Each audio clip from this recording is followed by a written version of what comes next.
So I am going to jump back over to the slides here, and I am going to open it back up for kind of the Q&A portion. So let me open up the questions panel here. Um, and if you have questions, feel free to put them in that panel, and we will get them answered. So give me 1 second here as I pull that up. Got a handful of different questions. So the first question I'm seeing here is, can I keep my server running? Um, so they're asking, instead of moving all of this historical data up into an Azure Data Lake or Amazon S3 storage account, do they have the option of just keeping and maintaining their on-premise server and still being able to access that historical data? So the answer is yes. That is certainly an option. If you do want to continue maintaining your SQL Server, but you need a resource in order to affect or easily access that historical data, we can set up either a connector for your on-premise ERP or a SQL Server connector, and then we can still connect to any of those lists of data that are sitting on your on-premise database, and we can present it with PopDoc in whatever system that you're moving to. So if you want to see, a GP historical smart list inside of BC and just keep that server running, that is certainly an option. The next question I am seeing is, how much does a data lake cost? So that's a great question. So we've actually run this. We've run a lot of migrations and have a lot of experience working with data lakes, both Amazon S3 and also Azure data lakes.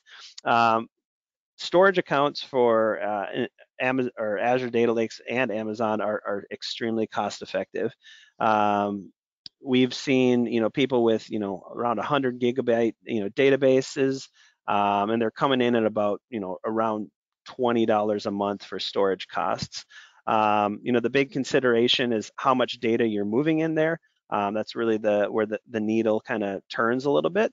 But in terms of the overall cost of storing that data, it's a very mild cost when you compare it to potentially maintaining that server.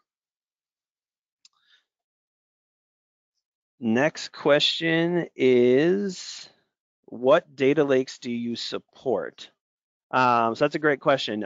So as I kind of outlined before, the PopDoc Data Lake upload tool, it can move data into both an Azure Data Lake or an Amazon S3 storage account. So either of those two options, we can extract that data out of your on-premise database and then move it into either of those data lake storage accounts. Next question is, how do you handle translations? That's a great question. So, and what they mean by that is, if you're moving from, one ERP to, a new cloud-based ERP, for instance, your chart of accounts, your vendor IDs, customer IDs, there may be changes in that. So how does PopDoc handle that? And so yeah, there's a couple of ways you can go about doing that. We sometimes see people put that they usually have some sort of translation file that shows what that old structure is, and then also on top of that also shows what that new structure is inside of their new system. We sometimes see people store that inside a SQL, and then with the tool, we can obviously move that data up into the data lake and have access to that translation file there.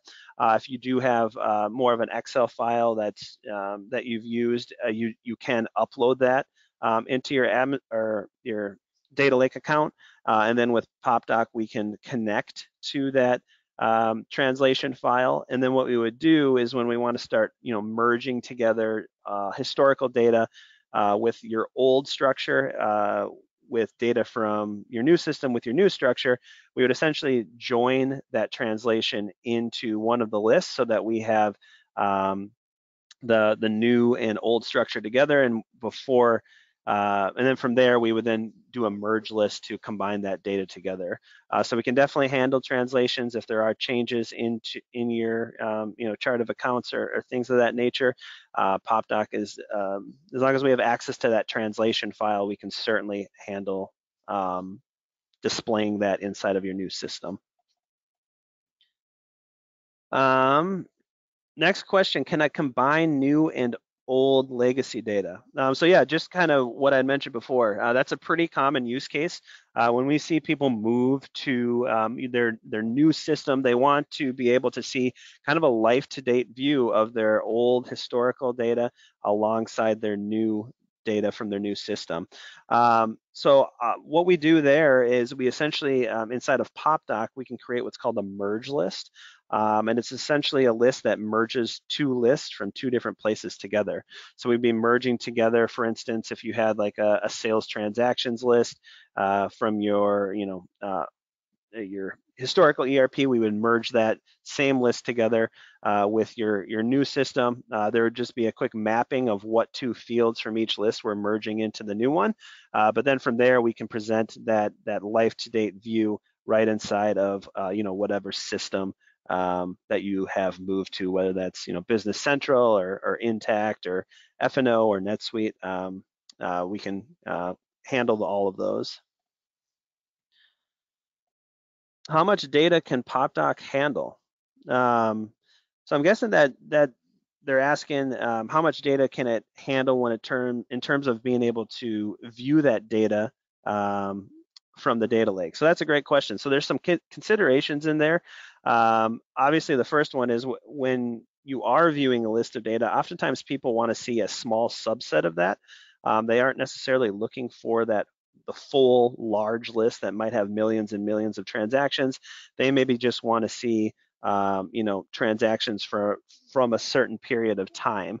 So with the tool, we have some built-in file splits, which are on a lot of the common fields that would be within lists. So a lot of so for instance, like a transaction date field.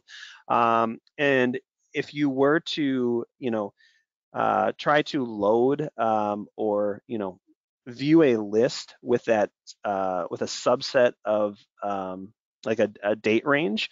What the file splits do inside of the data lake is PopDoc goes and searches for the lowest file that contains that data, and then starts piecing it together for whatever date range you want to display.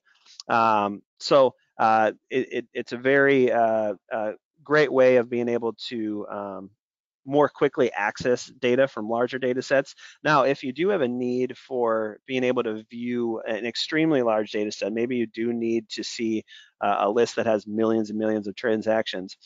Coming soon up in our next release, we actually have an Azure Synapse connector, which is really going to allow us to optimize that experience when trying to load extremely large data sets. So that new connector will be coming out in our next release here. And then the last question I'm seeing right now is, can I move other data into the data lake?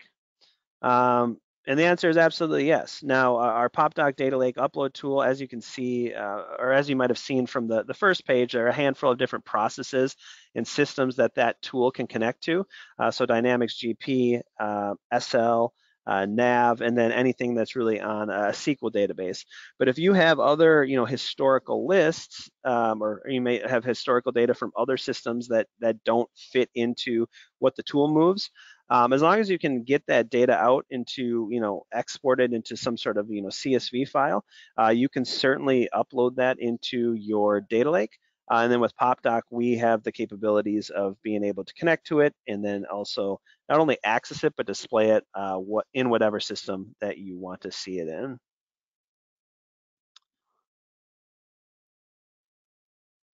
So let's see, I'm just gonna check one more place, see if there's any other questions.